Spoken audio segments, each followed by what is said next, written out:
Mayong adto kanatong tanan. Yesterday, we are reminded on this beautiful calling from the Lord, the calling to discipleship, when He has chosen and called 12 apostles among His numerous disciples.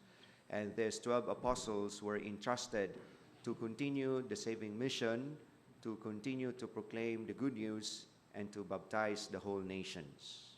And we know that this is not only for the chosen, the apostles, but as well as for all the baptized person. As a universal calling, we're all called to lead a life of discipleship, of witnessing, of following the Lord, of conforming ourselves to be like Jesus, to be like His heart, His capacity of loving. And that's what it means to be His follower, to be His disciple. In today's readings, we have been given contrasts of what it means to be a disciple and also what it means not to be a disciple. In the first reading from the book of Kings, we are told about the story of Naboth, King Ahab, and the evil wife Jezebel. We know that the Lord wants us to follow Him because that is the fullness of our life. That is where we can find our true self. And away from this, we are just destroying ourselves, of minding our own interest rather than that of what God wants us of becoming. And this is a classic story of that sort of wanting just to do what we want, not minding God's way, not minding the call of discipleship, or even the call to righteousness, where the evil wife, Jezebel, plotted death on Naboth in order for Ahab to gain possession of the beautiful vineyard. And we know what happened afterwards. Evil begets evil.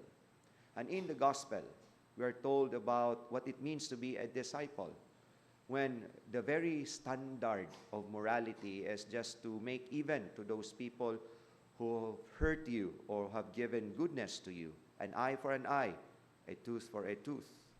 Kung labayon kag bato, labayag binangkal, kay ang binangkal mas gahi pas bato. No?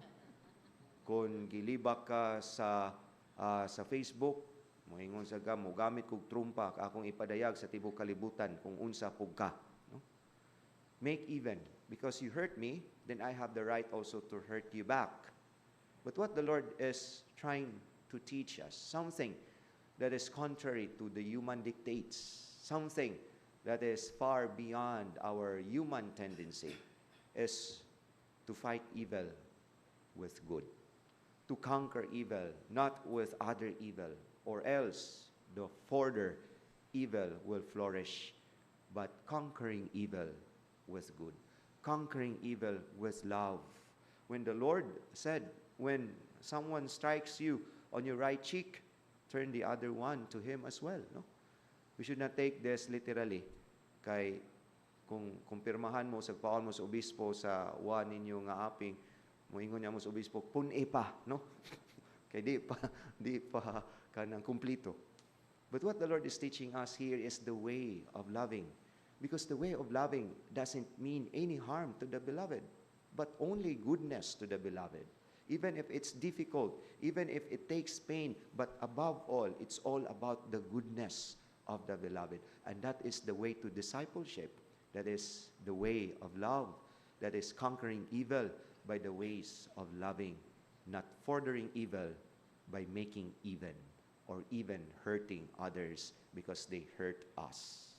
And therefore, the Lord in this week is reminding us of this difficult calling to discipleship, and yet wonderful, joyful, even if it is challenging. But this is the only way to self-fulfillment. Away from this, outside of this, is a way to self-destruction. Amen.